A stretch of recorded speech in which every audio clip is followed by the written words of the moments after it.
बनने के बावजूद हमारे समाज के राष्ट्रपति बनने के बावजूद देश के मंदिर में प्रवेश करने से रोक दिया। नई संसद के शिलान्यास में नहीं बुलाया। सत्ता प्राप्ति के लिए 3 शब्द बड़े महत्वपूर्ण हो गए: मुसलमान, पाकिस्तान और कश्मीर। लेकिन देश की संसद किसी व्यक्ति की नहीं है, किसी पॉलिटिकल पार्टी की नहीं है। राइट्स को लेकर और उनके ऊपर होने वाले अत्याचारों को लेकर हम चर्चा कर रहे हैं, लेकिन आज हालात देश के सामने बेहद गंभीर हैं। जैसा इम्तियाज साहब ने कहा कि अगर 24 में फिर से साहब आ गए तो प्रजातंत्र शब्द को हम इतिहास में पढ़ेंगे, इसमें कोई संदेह नहीं है। आज सत्ता प्राप्ति के लिए 3 शब्द बड़े महत्वपूर्ण हो गए: मुसलमान, पाकिस्तान और कश्मीर। इसमें एक शब्द और जुड़ गया है, राम का। अब वो सत्ता प्राप्त करने के लिए केवल कश्मीर, पाकिस्तान और मुसलमान का नाम नहीं लेते, बल्कि सत्ता प्राप्त करने के लिए राम को एक हथियार के तौर पर ही इस्तेमाल नहीं कर रहे हैं। राम शब्द एक आतंक का पर्याय बना दिया उन्होंने। अभी की घटना आज ही एक वीडियो में देख रहा था, तेलंगाना की। वहां एक मुस्लिम को बेरहमी से पीटा जा रहा है। उसकी प्रेग्नेंट वाइफ और उनके घर वाले उसको बचाने का प्रयास कर रहे हैं, और पीटने वाले बीच बीच में जय श्री राम का नारा लगा रहे हैं। आपने तो राम को भी आतंक का पर्याय बना दिया, तो आप तो राम की भी ना हुए। आपसे ज्यादा बड़ा गद्दार इस देश में कोई हो नहीं सकता। हम जिंदे रहे ना रहे यह महत्वपूर्ण नहीं है। भारत का संविधान बचेगा या नहीं बचेगा, भारत का प्रजातंत्र बचेगा या नहीं बचेगा, यह महत्वपूर्ण है। डर से काम चलने वाला नहीं है, डर को छोड़ना होगा। किस किस को जेल में डालोगे? और एक बात मैं आज क्लियर कर दूं, जैसा इम्तियाज साहब कह रहे थे कि मुसलमान को याद किए बिना तो उनको खाना नहीं पचता।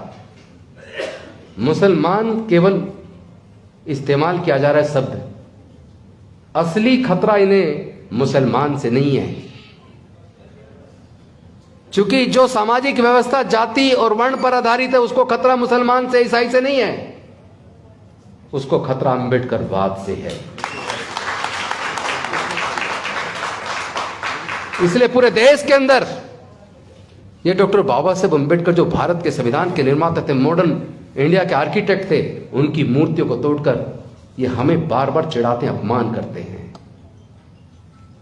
आप बाबा साहेब की मूर्ति को तोड़ सकते हो, हमें मार सकते हो, जेल में डाल सकते हो, लेकिन डॉक्टर बाबा साहेब अम्बेडकर की समता, स्वतंत्रता, बंधुता और न्याय की विचारधारा को आप रोक नहीं सकते।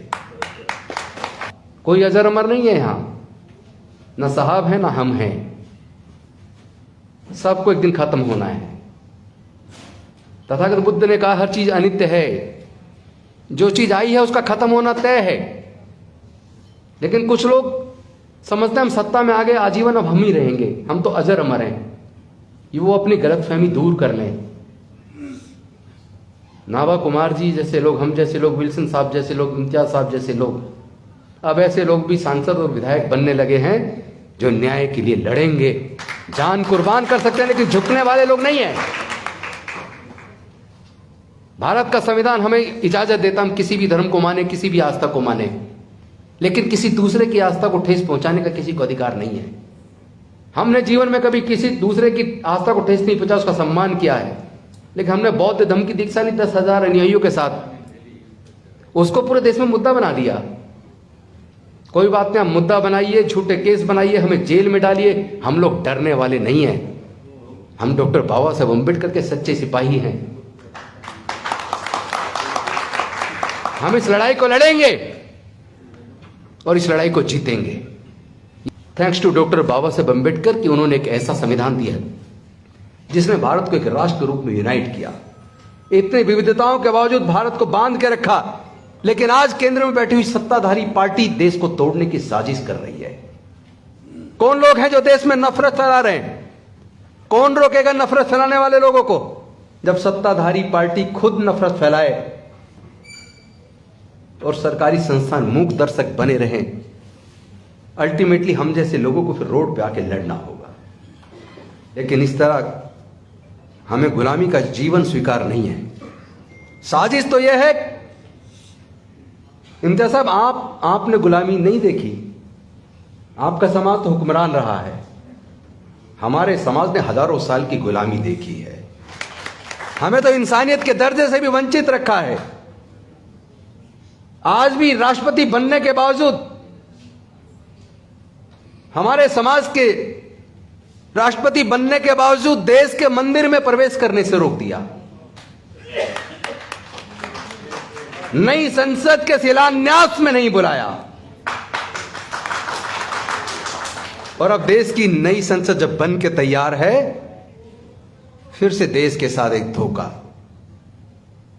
एक तरफ तो वो आदिवासी, ऊपर से महिला, लेकिन जिनके धर्म शास्त्रों में देश की अनुसूचित जाति, जनजाति और महिलाओं के लिए कोई इज्जत ना हो, वहां उनको वो शिलान्यास के लिए बुलाएंगे, ये तो मैं उम्मीद नहीं कर सकता।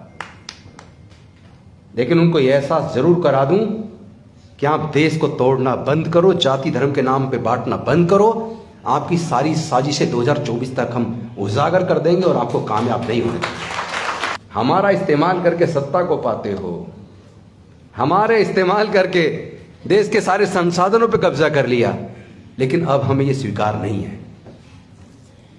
सवाल मानवता का है, सवाल देश को और देश के संविधान को बचाने का है, संविधान इंसानियत को बचाने का है। जाति धर्म जब नहीं थी तब भी इंसान था।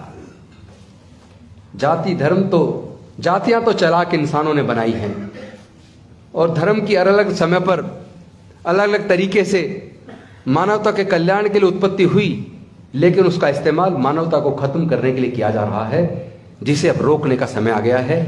देश को बचाने के लिए हम सब लोग मिलकर एकजुट होकर, अनुसूचित जाति, जनजाति और पिछड़े वर्ग के और माइनॉरिटी के लोग नहीं, बल्कि दूसरे धर्मों के, दूसरे जातियों के भी लोग, जो लोग मानवता पसंद है, जो भारत से प्यार करते हैं, जो अपने आप को भारतीय कहलाने पे गर्व करते हैं, उन सब लोग को मिलकर एकजुट होकर भारत को बचाने के लिए, भारत के संविधान और प्रजातंत्र को बचाने के लिए एकजुट होकर इस लड़ाई को लड़ना होगा और 2024 में इस अहंकारी सत्ता को जवाब देना होगा।